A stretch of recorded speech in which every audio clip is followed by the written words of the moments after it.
The golden stories में आपका स्वागत है। आइए सुनते हैं शरत चंद्र चट्टोपाध्याय की लिखी कहानी अनुराधा। कहानी का दूसरा भाग यानी अंतिम भाग सुनने से पहले आइए सुनते हैं अब तक की कहानी संक्षेप में। अनुराधा गणेशपुरा गांव की एक युवती कन्या है। वह 23 की उम्र पार कर चुकी है, किंतु उसका अभी तक विवाह नहीं हुआ है। किसी जमाने में गणेशपुरा गांव अनुराधा के पुरखों का था, किंतु उसके पिता के गलत चाल चलन की वजह से उनकी जमींदारी जाती रही। अब इस गांव के नए जमींदार हरिहर घोषाल थे। अनुराधा का एक सौतेला भाई था गगन, जिसने हरिहर घोषाल की शरण ले ली।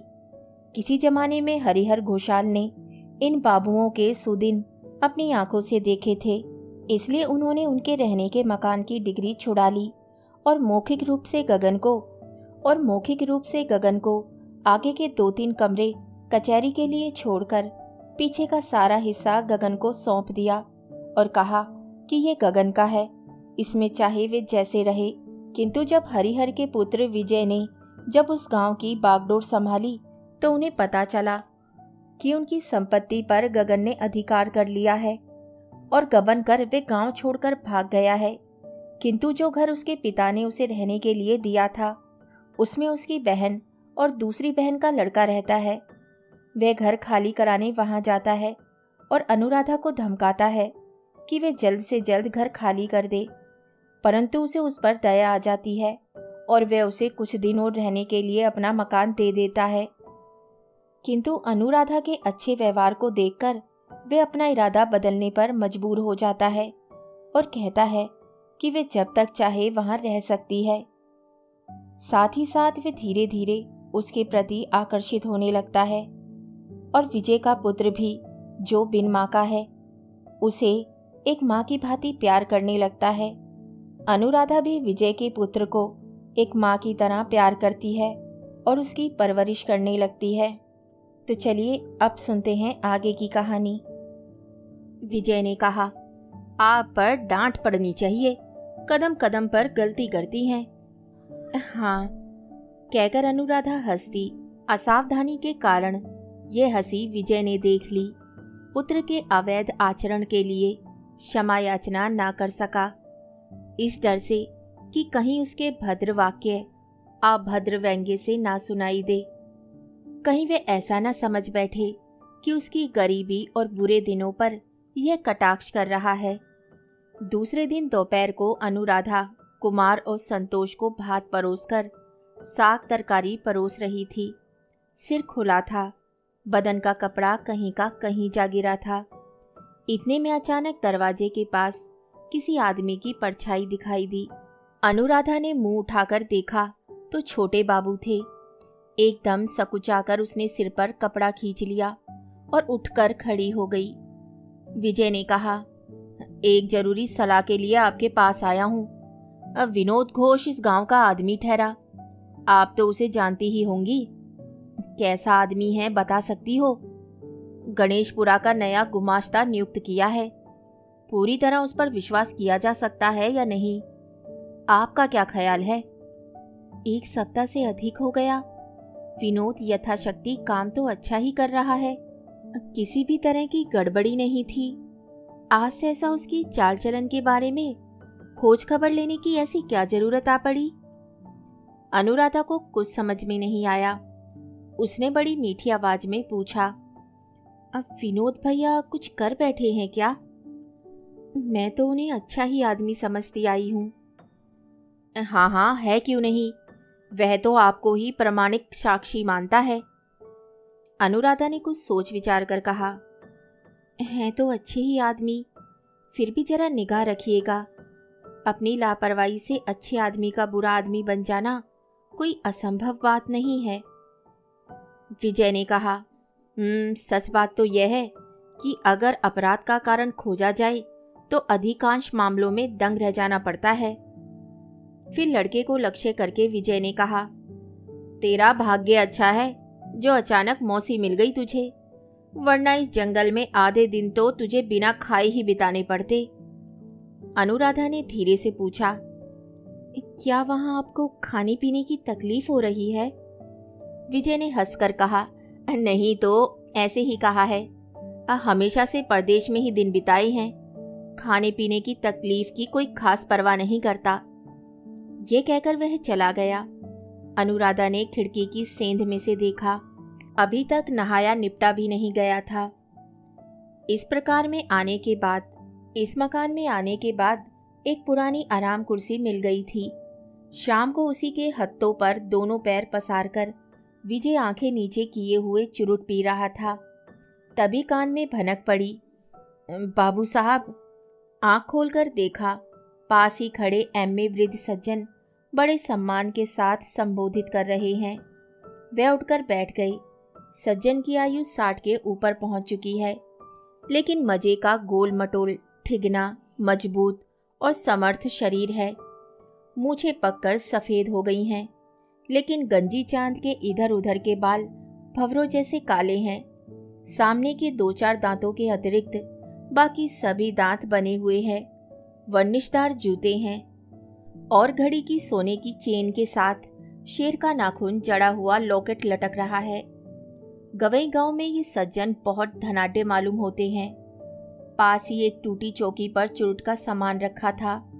उसे खिसकाकर विजय ने उन्हें बैठने के लिए कहा। वृद्ध सज्जन ने बैठकर कहा, नमस्कार बाबू साहब। विजय ने कहा, नमस्कार। आगंतुक ने कहा, आप लोग गांव के जमींदार ठहरे। आपके पिताजी बड़े प्रतिष्ठित और लखपति आदमी हैं। नाम लेते सुप्रभात होता है। आप उन्हीं के सुपुत्र हैं।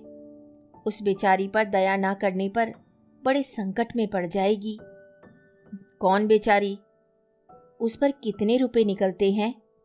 सज्जन ने कहा, रुपए पैसे का मामला नहीं है। जिसका मैं जिक्र कर रहा हूँ वह है स्वर्गीय अमर चटर्जी की कन्या। वे प्रातः स्मरणीय व्यक्ति थे, गगन चटर्जी की सौतेली बहन। यह उसका पैतृक मकान है। वह रहेगी नहीं, चली जाएगी। उसका इंतजाम हो गया है, लेकिन आप तो उसे गर्दन पकड़कर निकाल दे रहे हैं। सो क्या आपके लिए उचित है? इस अशिक्षित वृद्ध पर क्रोध नहीं किया जा सकता। इस बात को विजय मन ही मन समझ गया, लेकिन बात करने के ढंग से एकदम जल भुन गया। बोला, अपना उचित अनुचित मैं खुद समझ लूंगा, लेकिन आप कौन हैं जो उसकी ओर से वकालत करने आए हैं? वृद्ध ने कहा, मेरा नाम है त्रिलोचन गंगो उपाध्याय। पास के गांव मस्जिदपुर में मकान है। सभी जानते हैं मुझे। आपके माता पिता के आशीर्वाद से इधर कोई आदमी मिलना मुश्किल है जिसे मेरे पास हाथ ना पसारना पड़ता हो। आपको विश्वास ना हो तो विनोद घोष से पूछ सकते हैं। विजय ने कहा, मुझे हाथ पसारने की जरूरत होगी तो महाशय जी का पता लगा लूंगा, लेकिन जिनकी आप वकालत करने आए हैं उनके आप लगते कौन हैं? क्या मैं जान सकता हूँ? सज्जन मजाक के तौर पर जरा मुस्कुरा दिए, फिर बोले, मेहमान। वैशाख के कुछ दिन बीतने पर ही मैं उससे विवाह कर लूंगा। विजय चौंक पड़ा। बोला, आप विवाह करेंगे अनुराधा से? जी हाँ, मेरा यह इरादा पक्का है। जेठ के बाद फिर जल्दी कोई विवाह का मुहूर्त नहीं तो ये शुभ कार्य इसी महीने में संपन्न हो जाता। रहने देने की यह बात मुझे आपसे कहनी ना पड़ती। कुछ देर अवाक रहकर विजय ने पूछा, वर देखकर विवाह किसने निश्चय किया? गगन चटर्जी ने। वृद्ध ने क्रोध दृष्टि से देखते हुए कहा, वह तो फरारी आसामी है साहब, प्रजा का सत्यानाश करके चंपत हो गया। इतने दिनों से वही तो विघ्न डाल रहा था, नहीं तो आगहन में ही विवाह हो जाता। कहता था हम लोग जातिगत कुलीन ठहरे, कृष्ण की संतान वंशज के घर बहन को नहीं ब्याएंगे, यह था उसका बोल। अब वह घमंड कहाँ गया? वंशज के घर ही तो अंत में गरजमंद बनकर आना पड़ा। आजकल के जमाने में कुल कौन खोजता फिरता है साहब? रुपया ही कुल है, रुपया ही मान सम्मान, रुपया ही सब कुछ है। कहिए ठीक है कि नहीं? विजय ने कहा, हाँ सो तो ठीक है। अनुराधा ने मंजूर कर लिया है? सज्जन ने बड़े गर्व के साथ अपनी जांघ पर हाथ मारकर कहा, मंजूर? कहते क्या है साहब, खुशामदें की जा रही हैं। शहर से आकर आपने जो एक घुड़की दी, बस फिर क्या था, आंखों के आगे अंधेरा छा गया। मेयारी दियारी पड़ गई, वरना मेरा तो इरादा ही बदल गया था। लड़कों की मर्जी नहीं, बहुओं की राय नहीं, लड़कियां और दामाद भी विरुद्ध हो गए थे। और फिर मैंने भी सोचा, जाने दो, गोली मारो। 2 बार गृहस्थी बच चुकी, अब रहने दो। लेकिन जब अनुराधा ने स्वयं आदमी भेजकर मुझे बुलवाकर कहा कि गंगोली महाशय, चरणों में स्थान दीजिए, तुम्हारा घर आंगन बुहार कर खाऊंगी, तब क्या करता महाशय, मंजूर करना ही पड़ा। विजय आवाक हो रहा। वृद्ध महाशय कहने लगे, विवाह तो इसी मकान में होना चाहिए। देखने में जरा भद्दा मालूम होगा, वरना मेरे मकान में भी हो सकता था। गगन चैटर्जी की कोई एक बुआ है, वही कन्यादान करेगी। अब सिर्फ आप राजी हो जाएं तो सब काम ठीक हो जाए। विजय ने गर्दन उठाकर कहा, राजी होकर मुझे क्या करना पड़ेगा, बताइए। मैं मकान खाली करने के लिए कहूँ, यही तो। अच्छी बात है, ऐसा ही होगा। आप जा सकते हैं। नमस्कार। नमस्कार महाशय जी, नमस्कार। सो तो है ही। सो तो है ही। आपके पिता ठहरे लखपति, प्रातः समरणीय व्यक्ति। नाम लेने से सुप्रभात होता है, सुप्रभात। सो तो है। अब आप पधारिए। तो जाता हूँ महाशय जी, नमस्कार, कहकर त्रिलोचन बाबू चल दिए। वृद्ध के जाने के बाद विजय चुपचाप बैठा अपने मन को समझाने लगा कि उसे इस मामले में सिर खपाने की क्या जरूरत है। वास्तव में इसके सिवा इस लड़की को चारा ही क्या है। कोई ऐसी बात नहीं होने जा रही जो संसार में पहले कभी ना हुई हो। संसार में ऐसा तो होता ही रहता है, फिर उसके लिए सोचना ही क्या। सहसा उसे विनोद घोष की बात याद आ गई। उस दिन वह कह रहा था, अनुराधा अपने भैया से इसी बात पर झगड़ने लगी थी कि कुल के गौरव से उसे क्या लेना देना, आसानी से खाने पहनने भर को मिल जाए, इतना ही बहुत है। प्रतिवाद में गगन ने गुस्से में आकर कहा था, तू क्या माँ बाप का नाम डुबो देना चाहती है? अनुराधा ने उत्तर दिया था, तुम उनके वंशधर हो, नाम बनाए रख सके तो रखना, मैं नहीं रख सकूंगी। इस बात की वेदना विजय नहीं समझ सका। वह स्वयं कुल के गौरव और सम्मान पर जरा विश्वास रखता हो सो बात नहीं, फिर भी गगन के लिए सहानुभूति जाग उठी और अनुराधा के तीखे उत्तर की मन ही मन ज्यों त्यों आलोचना करने लगा। त्यों तो वही निर्लज, लोभी, हीन और तुच्छ मालूम होने लगी। बाहर आंगन में धीरे धीरे आदमियों की भीड़ इकट्ठा होती जा रही थी। उनको लेकर काम करना है, लेकिन आज उसे कुछ भी अच्छा नहीं लगा। दरबान से कहकर सबको विदा कर दिया। फिर जब बैठक में अकेला बैठा ना रहा गया तो ना जाने क्या सोचकर सीधा अंदर चला गया रसोई घर में।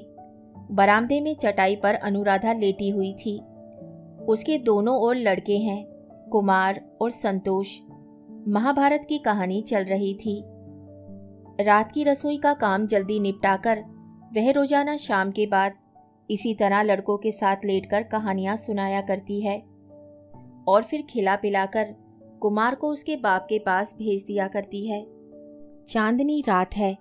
सघन पत्तों वाले आम के पेड़ के पत्तों की सेंधों में से चंद्रमा की चांदनी छन छन कर उसके बदन पर और चेहरे पर पड़ रही है। पेड़ की छाया में किसी आदमी को इधर आते देखा तो अनुराधा ने चौंक कर पूछा, कौन है? मैं हूं विजय। तीनों जने भड़बड़ाकर उठ बैठे। संतोष छोटे बाबू से अधिक डरता है। पहले दिन की बात अभी भूला नहीं है। वे जैसे तैसे उठकर भाग गया। कुमार ने भी अपने मित्र का अनुसरण किया। विजय ने पूछा, त्रिलोचन गंगोली को आप जानती हैं? वे आज मेरे पास आए थे। अनुराधा को आश्चर्य हुआ। उसने कहा, आपके पास? लेकिन आप तो उनके कर्जदार नहीं हैं। नहीं, लेकिन होता तो शायद आपको लाभ होता। मेरे एक दिन के अत्याचार का बदला आप और किसी दिन चुका सकती थी। अनुराधा चुप रही। विजय ने कहा, वह जता गए हैं, कि आपके साथ उनका विवाह होना निश्चित हो गया है। क्या ये सच है? हाँ। आपने स्वयं भिखारिन बनकर उन्हें राजी किया? हाँ, यही बात है। अगर यही बात है तो बड़ी लज्जा की बात है, केवल आपके लिए ही नहीं, मेरे लिए भी। आपके लिए क्यों? वही बताने के लिए आया हूं। त्रिलोचन कह गए हैं कि मेरी ज्यादती से ही शायद आपने ऐसा प्रस्ताव रखा है। कहते थे आपके लिए कहीं कोई ठोर नहीं। आपने बड़ी अनुनय विनय से उन्हें राजी किया है, नहीं तो इस बुढ़ापे में उन्होंने विवाह की इच्छा छोड़ दी थी। केवल आपके रोने धोने पर ही वह राजी हुए हैं। हाँ, ये सच है, विजय ने कहा। अपनी ज्यादती में वापस लेता हूँ और अपने व्यवहार के लिए आपसे क्षमा मांगता हूँ। अनुराधा चुप रही। विजय कहने लगा, अब अपनी ओर से ही इस प्रस्ताव को वापस ले लीजिए। नहीं, ये नहीं हो सकता। मैंने वचन दे दिया है। सब कोई सुन चुके हैं। लोग उनका मजाक उड़ाएंगे। और इसमें नहीं उड़ाएंगे, बल्कि और अधिक उड़ाएंगे। आपके बराबर के उनके लड़के लड़कियां हैं। उनकी घर गृहस्थी में उपद्रव उठ खड़ा होगा। स्वयं आपके लिए भी अशांति की सीमा नहीं रहेगी। इन सब बातों पर आपके विचार क्या हैं? अनुराधा ने बड़ी नरमी से कहा, विचार कर लिया है। मेरा विश्वास है कि यह सब कुछ नहीं होगा। सुनकर विजय दंग रह गया। बोला, वृद्ध हैं, कितने दिन जिएंगे आप आशा करती हैं? अनुराधा ने उत्तर दिया, पति की दीर्घायु संसार में सभी स्त्रियां चाहती हैं। ऐसा भी हो सकता है कि सुहाग लिए मैं पहले ही मर जाऊं। विजय को इस बात का उत्तर तब भी नहीं मिला। स्तब्ध खड़ा रहा। कुछ पल इसी तरह स्तब्धता में बीत जाने के बाद अनुराधा ने विनीत स्वर में कहा, यह सच है कि आपने मुझे चले जाने की आज्ञा दे दी है, लेकिन उसके बाद किसी भी दिन आपने इस बात की चर्चा नहीं की। दया के योग्य मैं नहीं हूं, फिर भी आपने दया की। इसके लिए मैं मन ही मन कितनी कृतज्ञ हूं, बता नहीं सकती। विजय की ओर से कोई उत्तर ना पाकर अनुराधा फिर कहने लगी, भगवान साक्षी है, आपके विरुद्ध मैंने किसी से भी कोई बात नहीं की। कहने से मेरी ओर से अन्याय होता, मेरा कहना झूठ होता। गंगोली महाशय ने अगर कुछ कहा हो तो वह उनकी बात है, मेरी नहीं। फिर भी मैं उनकी ओर से क्षमा मांगती हूँ। विजय ने पूछा, आप लोगों का विवाह कब है? जेठवती 13 को। तब तो लगभग 1 महीना ही रह गया है ना? हाँ। अब इसमें कोई परिवर्तन नहीं हो सकता शायद। विजय बहुत देर तक चुपचाप खड़ा रहा, फिर बोला, तो फिर मुझे और कुछ कहना नहीं, लेकिन आपने अपने भविष्य और जीवन के बारे में जरा सा भी विचार नहीं किया। मुझे इस बात का दुख है। अनुराधा ने कहा, एक बार नहीं, 100 बार विचार कर लिया है। यही मेरी दिन रात की चिंता है। आप मेरे शुभाकांक्षी हैं। आपके प्रति कृतज्ञता प्रकट करने के लिए खोजने पर भी शब्द नहीं मिलते, लेकिन आप स्वयं ही मेरे बारे में सारी बातें सोचकर देखिए। पैसा नहीं, रूप नहीं, घर नहीं, बिना अभिभावक के अकेली गांव के अनाचार अत्याचारों से बचकर कहीं जा खड़ी होने तक के लिए ठोर नहीं। उम्र हो गई 23-24। उनके अतिरिक्त और कौन मेरे साथ विवाह करना चाहेगा? आप ही बताइए, तब फिर दाने दाने के लिए किसके सामने हाथ पसारती फिरूंगी? ये सभी बातें सच हैं, इसका प्रतिवाद नहीं किया जा सकता। 2-3 मिनट निरुत्तर खड़े रहकर विजय ने गंभीर वेदना के साथ कहा, ऐसे समय में मैं क्या आपके ऊपर कोई भी उपकार नहीं कर सकता? कर सकता तो बड़ी प्रसन्नता होती। अनुराधा ने कहा, आपने मुझ पर बहुत उपकार किया है, जो कोई भी ना करता। आपके आश्रय में मैं निडर हूँ। दोनों बच्चे मेरे चांद सूरज हैं। यही मेरे लिए बहुत है। आपसे केवल इतनी ही प्रार्थना है कि मन ही मन आप मुझे भैया के अपराध की भागनी ना बना रखिएगा। मैंने जानबूझकर कोई अपराध नहीं किया। मुझे मालूम हो गया है, आपको कहने की आवश्यकता नहीं। इतना कहकर विजय बाहर चला गया। कलकत्ता से कुछ साग सब्जी, फल और मिठाई आदि आई थी। विजय ने नौकर से रसोई घर के सामने टोकरी उतरवाकर कहा, अंदर होंगी जरूर। अंदर से मीठी आवाज में उत्तर आया, अंदर हूँ। विजय ने कहा, आपको पुकारना भी कठिन है। हमारे समाज में होती तो मिस चैटर्जी या मिस अनुराधा कहकर आसानी से पुकारा जा सकता था, लेकिन यहाँ तो यह बात बिल्कुल नहीं चल सकती। आपके लड़कों में से कोई होता तो उनमें से किसी को, अपनी मौसी को बुला दो कहकर अपना काम निकाल लिया जा सकता था, लेकिन इस समय वह भी फरार है। क्या कहकर बुलाऊं, बताइए। अनुराधा दरवाजे के पास आकर बोली, आप मालिक ठहरे, मुझे राधा कहकर पुकारा कीजिए।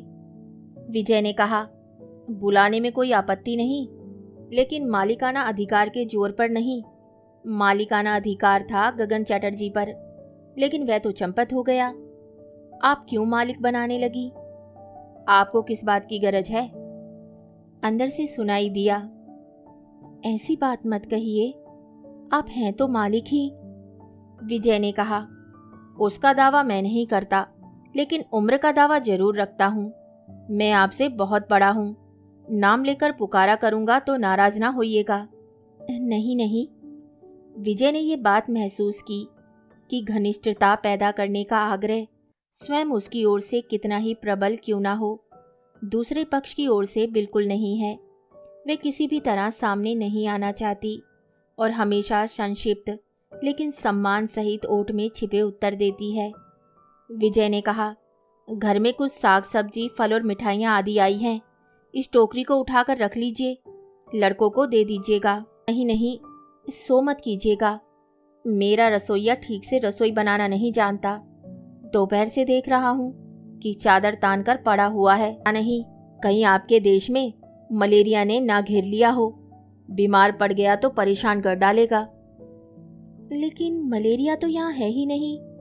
वे अगर ना उठा तो आपकी रसोई कौन बनाएगा? विजय ने कहा, इस बेला की तो कोई बात नहीं, कल सवेरे विचार किया जाएगा। और कुकर तो साथ में है ही, कुछ नहीं हुआ तो नौकर से ही उसमें कुछ बनवा बुनवा लूंगा। लेकिन तकलीफ तो होगी ही ना? नहीं, मुझे तो आदत पड़ गई है। हाँ, लड़के को तकलीफ पाते देखता हूँ तो जरूर कष्ट होता है। उसका भार आपने ही ले रखा है। क्या बना रही हैं इस बेला?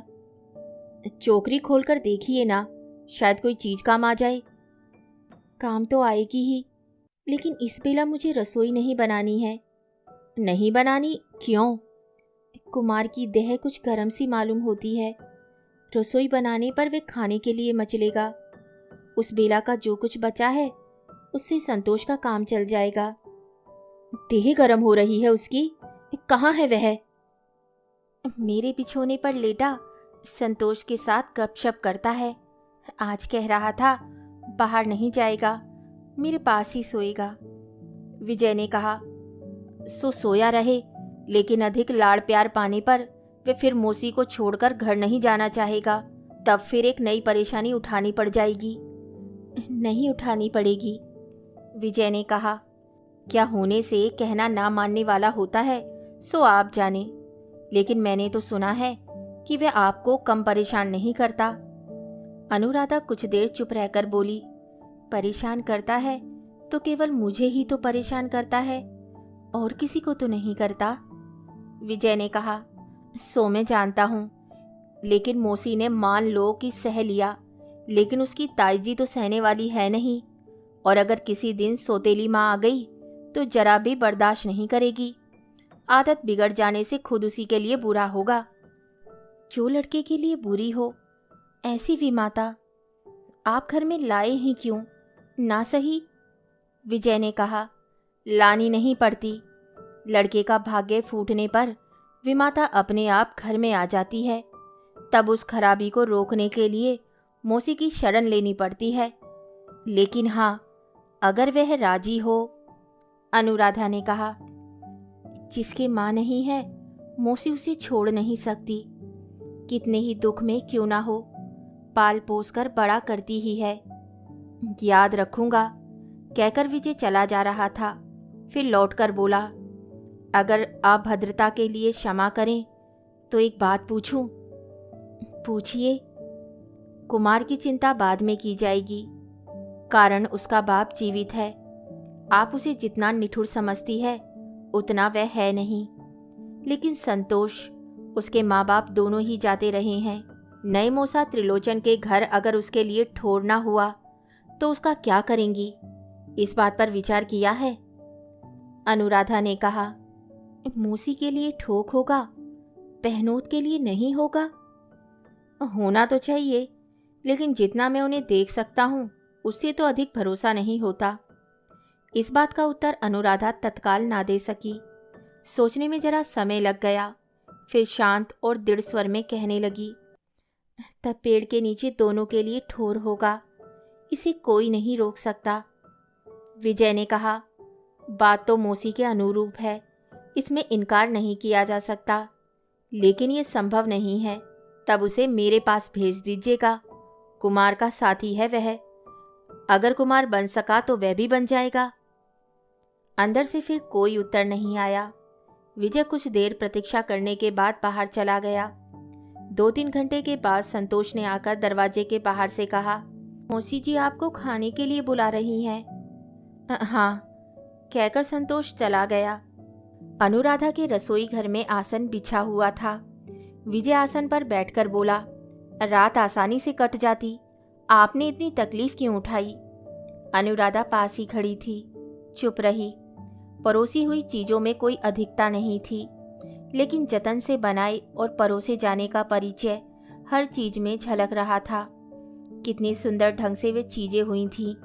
खाते खाते विजय ने पूछा, कुमार ने क्या खाया? साबूदाना पीकर सो गया है। लड़ा नहीं आज? अनुराधा हंस पड़ी, बोली, मेरे पास सोएगा इसलिए वे आज बिल्कुल शांत है, कतई नहीं लड़ा।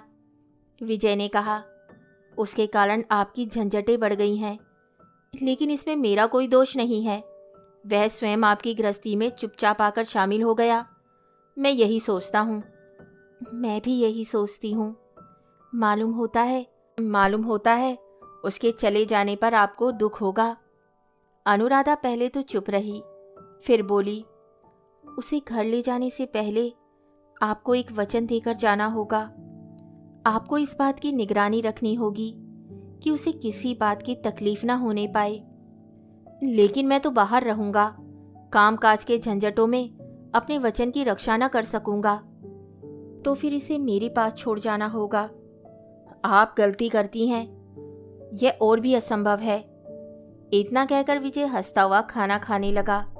फिर खाते खाते बीच में बोल उठा, भाभी वगैरह के आने की बात थी, शायद अब वे आएंगी नहीं। क्यों? जिस धुन में कहा था वह धुन शायद जाती रही होगी। शहर के लोग गवई गांव की ओर जल्दी पांव बढ़ाना नहीं चाहते। एक तरह से अच्छा ही हुआ मैं अकेला ही आपको आसविदा पहुंचा रहा हूं। उन लोगों के आने से आपको और परेशानी होती। अनुराधा ने प्रतिवाद करते हुए कहा, आपका ये कहना अनुचित है।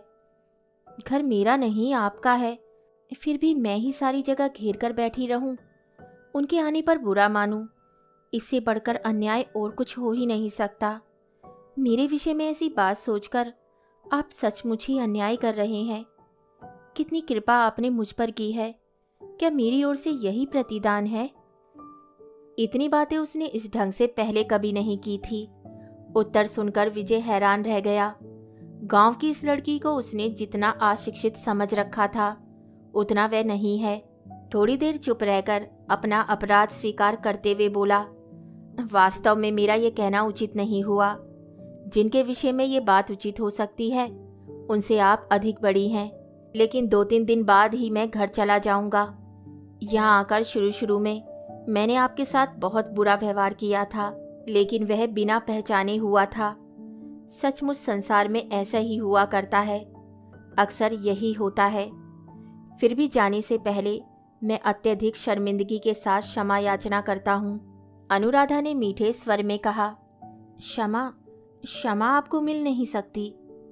नहीं मिल सकती? क्यों? अब तक जितना अत्याचार किया है आपने उसकी क्षमा नहीं, कहकर वे हंस पड़ी। दीपक के मध्यम प्रकाश में उसके हंसी भरे चेहरे पर विजय की नजर पड़ गई और पल भर के लिए एक अज्ञात आश्चर्य से उसका समूचा हृदय डोल उठा। पल भर चुप रहकर बोला, यही अच्छा है, मुझे क्षमा करने की आवश्यकता नहीं। अपराधी के रूप में ही मैं हमेशा याद आता रहूं। दोनों चुप रहे। 2-3 मिनट तक रसोई घर में एकदम सन्नाटा छाया रहा। निस्तब्धता भंग की अनुराधा ने। उसने पूछा, फिर आप कब आएंगे? बीच बीच में आना तो होगा ही, हालांकि आपसे भेंट नहीं होगी। दूसरे पक्ष से प्रतिवाद नहीं किया गया। समझ में आ गया कि बात सच है। खाना समाप्त करके विजय के बाहर जाते समय अनुराधा ने कहा, टोकरी में अनेक तरह की तरकारियां हैं, लेकिन अब बाहर नहीं भेजूंगी। कल सुबह भी आप यहीं भोजन कीजिएगा। तथास्तु, लेकिन समझ तो गई होंगी कि शायद औरों की अपेक्षा मेरी भूख अधिक है।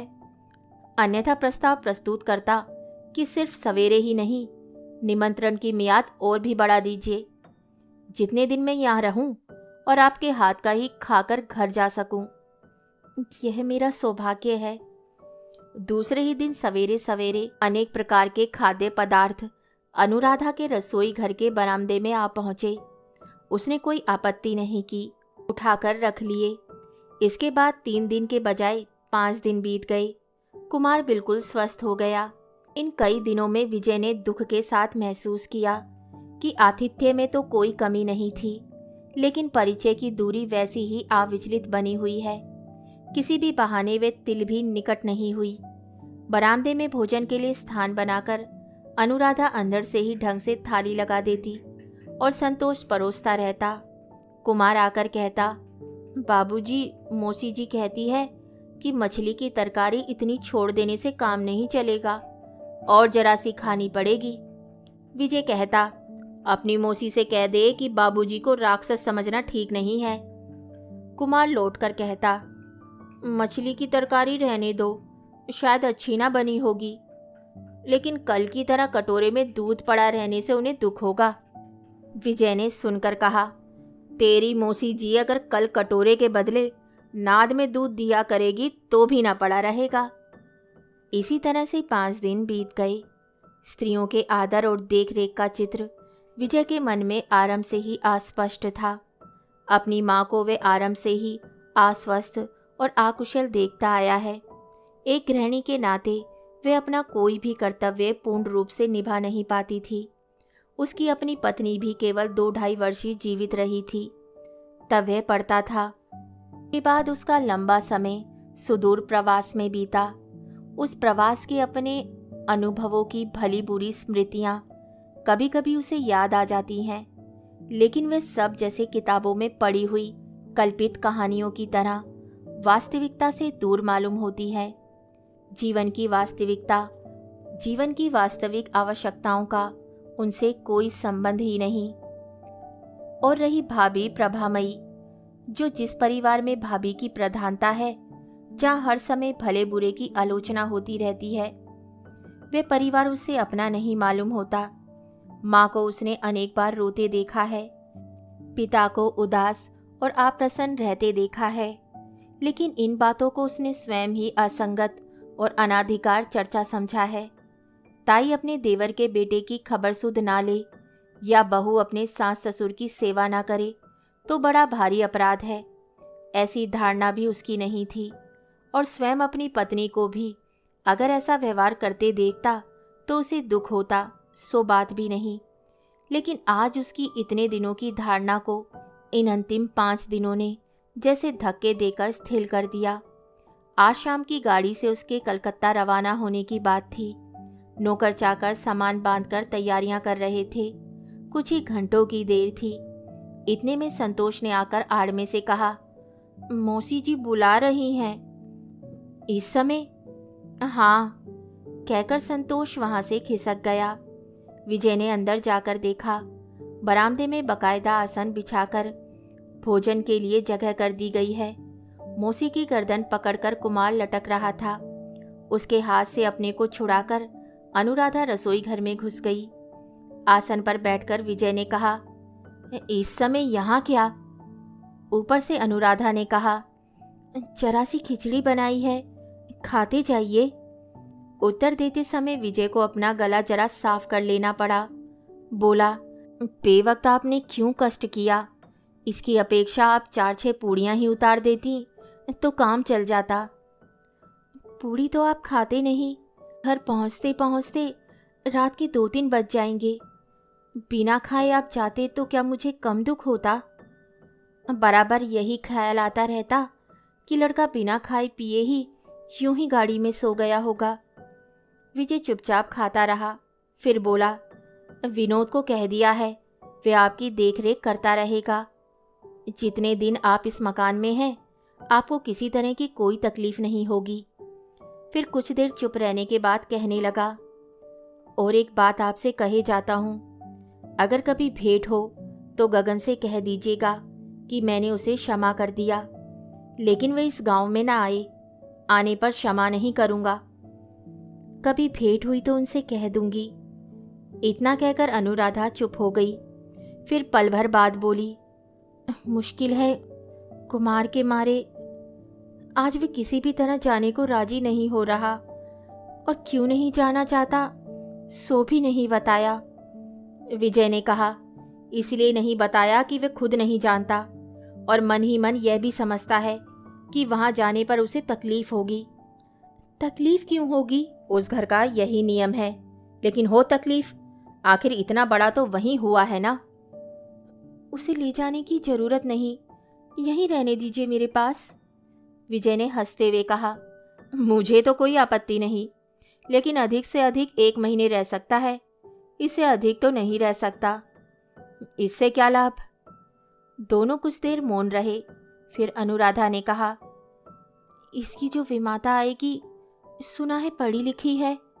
हाँ हाँ, बीए पास है। लेकिन बीए तो उसकी ताई ने भी पास किया है। जरूर किया है, लेकिन बीए पास करने वाली किताबों में देवर के बेटे को लाड़ प्यार से रखने की बात नहीं लिखी होती। इस विषय की परीक्षा उन्हें नहीं देनी पड़ी होगी। और बीमार सास ससुर की, क्या ये बात भी किताबों में नहीं लिखी रहती? नहीं, बिल्कुल नहीं। यह प्रस्ताव तो और भी अधिक हास्यपद है। जरा भी किसी प्रकार की शिकायत ना करना ही हमारे समाज का सुभद्र विधान है। अनुराधा पल भर मौन रहकर बोली, ये विधान आप ही लोगों तक सीमित रहे, लेकिन जो विधान सबके लिए समान है वह यह है कि लड़के से बढ़कर बीए पास होना नहीं है। ऐसी बहू को घर में लाना उचित नहीं है, लेकिन लाना तो किसी न किसी को पड़ेगा ही। हम लोग जिस समाज के वातावरण में रह रहे हैं, वहाँ बीए पास किए बिना समाज सुरक्षित नहीं रहता, मन भी नहीं मानता, और शायद गृहस्थी भी नहीं चलती। अनाथ बहनोत के लिए पेड़ के नीचे रहना मंजूर करने वाली बहू के साथ हम बनवास तो कर सकते हैं, लेकिन समाज में नहीं रह सकते। अनुराधा की आवाज़ पल भर को तीखी हो उठी। बोली, नहीं, ऐसा नहीं हो सकता। आप इसे किसी निष्ठुर विमाता के हाथ नहीं सौंप सकते। विजय ने कहा, सो कोई डर नहीं, कारण सौंप देने पर भी कुमार हाथों से फिसलकर नीचे आ गिरेगा, लेकिन इसका अर्थ यह नहीं है कि वह निष्ठुर है। अपनी भावी पत्नी की ओर से आपकी बात का तीव्र प्रतिवाद करता हूँ। परिमार्जित रुचि के अनुकूल उदास अवहेलना के कारण मुरझाई हुई आत्मीयता की बर्बरता उनमें रत्ती भर भी नहीं है। यह दोष आप उन्हें मत दीजिए। अनुराधा हुंकार कर बोली, प्रतिवाद आप जितना चाहे करें, लेकिन जरा मुझे मुरझाई हुई आत्मीयता का अर्थ तो समझा दीजिए। विजय ने कहा, यह हम लोगों के बड़े सर्किल का पारिवारिक बंधन है। उसका कोड ही अलग है और शक्ल भी अलग है। उसकी जड़ रस नहीं खींचती, पत्तों का रंग हरा भी नहीं होने पाता कि पीलापन आने लगता है। आप गवई गांव के गृहस्थ घर की लड़की हैं, स्कूल कॉलेज में पढ़कर पास नहीं हुई, किसी पार्टी या पिकनिक में सम्मिलित नहीं हुई, इसलिए इनका गूढ़ अर्थ में आपको समझा नहीं सकता। केवल इतना सा आभास दे सकता हूँ कि कुमार की विमाता आकर ना तो उसे जहर पिलाने की तैयारी करेगी और ना हाथ में चाबुक लेकर उसके पीछे ही पड़ जाएगी, क्योंकि वे आचरण परिमार्जित रुचि के भिन्न है। इसलिए इस संबंध में आप निश्चिंत हो सकती हैं। अनुराधा ने कहा, मैं उनकी बात छोड़े देती हूँ। लेकिन वचन दीजिए कि स्वयं भी देखेंगे भालेंगे। मेरी केवल इतनी ही प्रार्थना है। वचन देने को जी तो नहीं चाहता, लेकिन मेरा स्वभाव और ही तरह का है। आदतें भी दुनिया से अलग हैं। आपके आग्रह को याद करके बीच बीच में देखने भालने की कोशिश करता रहूँगा, लेकिन जितना आप चाहती हैं उतना तो हो सकेगा नहीं, ऐसा लगता नहीं है। अच्छा, अब मैं खा चुका, जाता हूँ, चलने की तैयारी करनी है। इतना कहकर वह उठ बैठा। बोला, कुमार आपके पास ही रहेगा। घर छोड़ने के दिन आ जाए तो इस विनोद के साथ कलकत्ता भिजवा देना। जरूरत समझें तो उसके साथ संतोष को भी बिना किसी संकोच के भेज दें। आरंभ में आपके साथ जैसा व्यवहार किया है, मेरा स्वभाव ठीक वैसा ही नहीं है। मकान के सामने ही घोड़ा गाड़ी खड़ी है। सामान लादा जा चुका है। विजय गाड़ी पर चढ़ना ही चाहता है कि कुमार ने आकर कहा, बाबूजी, मौसी बुला रही है। अनुराधा सदर दरवाजे के पास खड़ी थी। प्रणाम करने के लिए बुलवा लिया, फिर कब कर सकूंगी मालूम नहीं, कहकर उसने गले में आंचल डालकर दूर से प्रणाम किया। फिर उठकर खड़ी हो गई और कुमार को अपनी गोद के पास खींचकर बोली, दीदी जी से कह दीजिएगा कि चिंता ना करे। जितने दिन भी मेरे पास रहेगा, इसे किसी प्रकार की तकलीफ नहीं होगी। विजय ने हंसकर कहा, विश्वास होना कठिन है। कठिनाई किसके लिए है? क्या आपके लिए भी? कहकर वे हंस दी और दोनों की आंखें चार हो गईं। विजय ने स्पष्ट देख लिया कि उसकी पलकें भीगी हुई हैं। मुंह झुकाकर उसने कहा, किंतु कुमार को ले जाकर इसे कष्ट मत दीजिए, फिर कहने का अवसर नहीं मिलेगा, इसलिए कह रही हूं। आपके घर की बात याद आते ही इसे भेजने को जी नहीं चाहता, तो मत भेजिए। उत्तर में वह एक निश्वास लेकर चुप हो गई। विजय ने कहा, जाने से पहले आपको वायदे की एक बार फिर याद दिलाता जाऊं। आपने वचन दिया है कि जब कभी कोई आवश्यकता पड़ेगी तो आप मुझे पत्र लिखेंगी। मुझे याद है, मैं जानती हूँ कि गंगोली महाशय से मुझे भिखारिन की तरह ही मांगना होगा। अंतर के संपूर्ण धिक्कार को तिलांजलि देकर ही मांगना पड़ेगा, लेकिन आपके साथ ऐसा नहीं है। जब जो भी चाहूंगी बिना किसी संकोच के आसानी के साथ मांग लूंगी। लेकिन याद रहे, कहकर विजय जाना ही चाहता था कि अनुराधा ने कहा, आप तो भी एक वचन देते जाइए। कहिए कि आवश्यकता पड़ने पर मुझे भी बताएंगे। बताने के योग्य मुझे क्या आवश्यकता पड़ेगी अनुराधा? सो कैसे बता दूं? मेरे पास और कुछ नहीं है, लेकिन आवश्यकता पड़ने पर तन मन से सेवा तो कर सकती हूँ। आप वह करने देंगी? मुझे कोई भी नहीं रोक सकता। विजय अब अपने घर पहुंच चुका है। वहां पहुंचने पर उसकी मां ने पूछा, कुमार नहीं आया? यह सुनकर विजय की मां मारे भैंके कांप उठी। यह कैसी बात है रे? जिसके साथ लड़ाई है उसी के साथ लड़के को छोड़ाया? विजय ने कहा, जिसके साथ लड़ाई थी वह पाताल में जाकर छिप गया है मां। किसकी मजाल है जो उसे खोज निकाले? तुम्हारा पोता अपनी मौसी के पास है, कुछ दिन बाद आ जाएगा। अचानक उसकी मौसी कहाँ से आ गई रे? विजय ने कहा, माँ, भगवान के बनाए हुए इस संसार में कौन कहाँ से आ पहुँचता है कोई नहीं बता सकता। जो तुम्हारे रुपए पैसे लेकर डुबकी लगा गया है यह उसी गगन चटर्जी की छोटी बहन है। मकान से उसी को निकाल भगाने के लिए लाठी सोटा और प्यादे दरबान लेकर युद्ध करने गया था, लेकिन तुम्हारे पोते ने सब गड़बड़ कर दिया। उसने उसका आंचल ऐसा पकड़ा कि दोनों को एक साथ निकाले बिना उसे निकाला ही नहीं जा सकता था। माँ ने अनुमान से बात को समझकर कहा, मालूम होता है कुमार उसके वश में हो गया है। उस लड़की ने उसे खूब लाड़ प्यार किया होगा शायद। बेचारे को लाड़ प्यार मिला ही नहीं कभी। कहकर उन्होंने अपनी अस्वस्थता की याद करके एक गहरी सांस ली। विजय ने कहा, मैं तो वहां रहता था। घर के अंदर कौन किसे लाड़ प्यार कर रहा है मैंने आंखों से नहीं देखा, लेकिन जब चलने लगा तो देखा कि कुमार अपनी मौसी को छोड़कर किसी तरह आना ही नहीं चाहता था। माँ का संदेह इतने पर भी नहीं मिटा। कहने लगी, गवई गांव की लड़कियां बहुत तरह की बातें जानती हैं, साथ ना लाकर तूने अच्छा नहीं किया। विजय ने कहा, माँ, तुम खुद गवई गांव की लड़की होकर गवई गांव की लड़कियों की शिकायत कर रही हो। क्या तुम्हें शहर की लड़कियों पर अंत में विश्वास हो ही गया? शहर की लड़कियां? उनके चरणों में लाखों प्रणाम। यह कहकर माँ ने दोनों हाथ जोड़कर माथे से लगा लिए। विजय हंस पड़ा। माँ ने कहा, हंसा क्या है रे, मेरा दुख केवल मैं ही जानती हूँ और जानते हैं वे। कहते कहते आंखें डबडबा आईं। बोली, हम लोग जहाँ की हैं वह गांव अब क्या रहे हैं बेटा, जमाना बिल्कुल ही बदल गया है। विजय ने कहा, बिल्कुल बदल गया है, लेकिन जब तक तुम लोग जीती हो तब तक शायद तुम्ही लोगों के पुण्य से गांव बने रहेंगे माँ। बिल्कुल लोप नहीं होगा उनका। उसी की थोड़ी सी झांकी अब की बार देख आया हूँ, लेकिन तुम्हें तो ये चीज़ दिखाना कठिन है। यही दुख रह गया है मन में। इतना कहकर वे ऑफिस चला गया।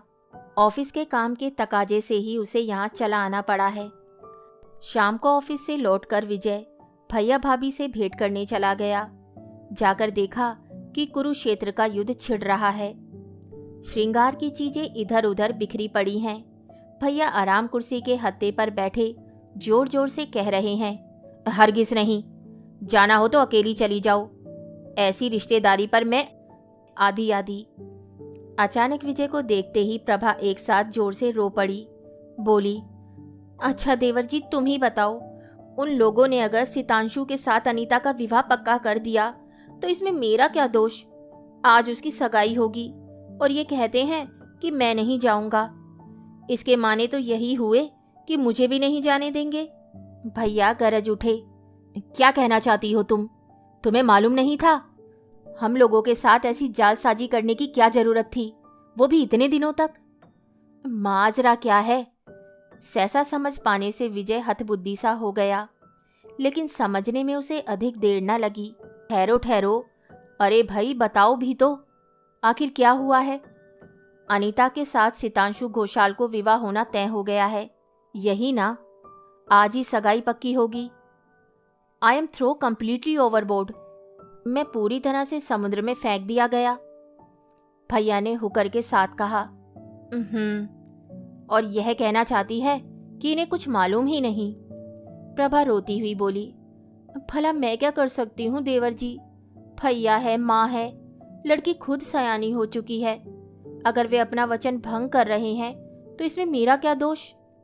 भैया ने कहा, दोष यही है कि वे धोखेबाज हैं, पाखंडी हैं और झूठे हैं। एक और जबान देकर दूसरी ओर छिपे छिपे जाल फैलाए बैठे थे। अब लोग हंसेंगे और कानाफूसी करेंगे। मैं शर्म के मारे क्लब में मुंह नहीं दिखा सकूंगा। प्रभा उसी तरह रुआसे स्वर में कहने लगी, ऐसा क्या कहीं होता नहीं? क्या ये पहली बार है? इसमें तुम्हारे शर्माने की क्या बात है? मेरे शर्माने का कारण यह है कि वह तुम्हारी बहन है। दूसरे मेरी ससुराल वाले सब के सब धोखेबाज हैं, इसलिए उसमें तुम्हारा भी एक बड़ा हिस्सा है, इसलिए। भैया के चेहरे को देखकर विजय इस बार हंस पड़ा, लेकिन तभी उसने झुककर प्रभा के पैरों की धूल माथे पर लगाकर बड़ी प्रसन्नता से कहा, भाभी, भले ही कितने क्यों ना गरजे, ना मुझे क्रोध आएगा ना अफसोस होगा, बल्कि सचमुच ही इसमें तुम्हारा हिस्सा हो तो मैं तुम्हारा आजीवन कृतज्ञ रहूंगा। फिर भैया की ओर मुड़कर बोला, भैया, तुम्हारा नाराज होना सचमुच बहुत बड़ा अन्याय है। इस मामले में जबान देने के कोई मायने नहीं होते। अगर उसे बदलने का मौका मिले। विवाह तो कोई बच्चों का खेल नहीं। सितांशु विलायत से ICS होकर लौटा है, उच्च श्रेणी का आदमी ठहरा। अनीता देखने में सुंदर है, BA पास है, और मैं यहाँ भी पास नहीं कर सका और विलायत में भी 7-8 वर्ष बिताकर एक डिग्री प्राप्त नहीं कर सका, और अब लकड़ी की दुकान पर लकड़ी बेचकर गुजर करता हूँ। ना तो पद गौरव है ना कोई डिग्री। इसमें अनीता ने कोई अन्याय नहीं किया भैया। भैया ने गुस्से के साथ कहा, 1000 बार अन्याय किया है। तू क्या कहना चाहता है कि तुझे जरा भी दुख नहीं हुआ? विजय ने कहा, भैया, तुम बड़े ही पूज्य हो, तुमसे झूठ नहीं बोलूँगा। तुम्हारे पैर छूकर कहता हूँ, मुझे रत्ती भर भी दुख नहीं हुआ। अपने पुण्य से तो नहीं, किसके पुण्य से बचा सो भी नहीं मालूम, लेकिन ऐसा लगता है कि मैं बच गया। भाभी, मैं चलता हूँ। भैया चाहे तो रूठ कर घर में बैठे रहें, लेकिन हम तुम चलें, तुम्हारी बहन की सगाई में भरपेट मिठाई खा आए। प्रभा ने उसके चेहरे की ओर देखकर कहा, तुम मेरा मजाक उड़ा रहे हो देवर जी। नहीं भाभी, मजाक नहीं उड़ाता। आज मैं अंतःकरण से तुम्हारा आशीर्वाद चाहता हूँ। तुम्हारे वरदान से भाग्य मेरी ओर फिर से मुंह उठाकर देखे। लेकिन अब देर मत करो, तुम कपड़े पहन लो, मैं भी ऑफिस के कपड़े बदल आऊं। ये कहकर विजय जल्दी से जाना चाहता था कि भैया बोल उठे, तेरे लिए निमंत्रण नहीं है, तू वहां कैसे जाएगा? विजय ठिठक कर खड़ा हो गया, बोला, ठीक है, शायद ये शर्मिंदा होंगे, लेकिन बिना बुलाए कहीं भी जाने में मुझे आज संकोच नहीं है। जी चाहता है कि दौड़ते हुए जाऊं और कह आऊं कि अनीता, तुमने मुझे धोखा नहीं दिया। तुम पर ना तो मुझे कोई क्रोध है ना कोई ईर्ष्या। मेरी प्रार्थना है कि तुम सुखी रहो। भैया, मेरी प्रार्थना मानो, क्रोध शांत कर दो, भाभी को लेकर जाओ, कम से कम मेरी ओर से ही सही। अनीता को आशीर्वाद दे आओ तुम दोनों। भैया और भाभी दोनों ही हतबुद्धि से होकर एक दूसरे की ओर देखने लगे। सहसा दोनों की निगाहें विजय के चेहरे पर पड़ी। उन्होंने देखा, उसके चेहरे पर व्यंग्य का वास्तव में कोई चिन्ह नहीं था। क्रोध या अभिमान की लेश मात्र भी छाया उसकी आवाज में नहीं थी। सचमुच ही जैसे किसी सुनिश्चित संकट के जाल से बच जाने से उसका मन शाश्वत आनंद से भर उठा था। आखिर प्रभा अनीता की बहन ठहरी, बहू के लिए ये संकेत लाभप्रद नहीं हो सकता। अपमान के धक्के से प्रभा का हृदय एकदम जल उठा। उसने कुछ कहना चाहा, लेकिन गला रुंध गया। विजय ने कहा, भाभी, अपनी सारी बातें कहने का अभी समय नहीं आया है। कभी आएगा या नहीं सो भी मालूम नहीं, लेकिन अगर किसी दिन आया तो तुम भी कहोगी कि देवर जी, तुम भाग्यवान हो, तुम्हें मैं आशीर्वाद देती हूँ। कहानी सुनने के लिए धन्यवाद। तो इसी के साथ मैं आपसे विदा लेती हूँ और कल फिर मिलती हूँ एक नई कहानी के साथ।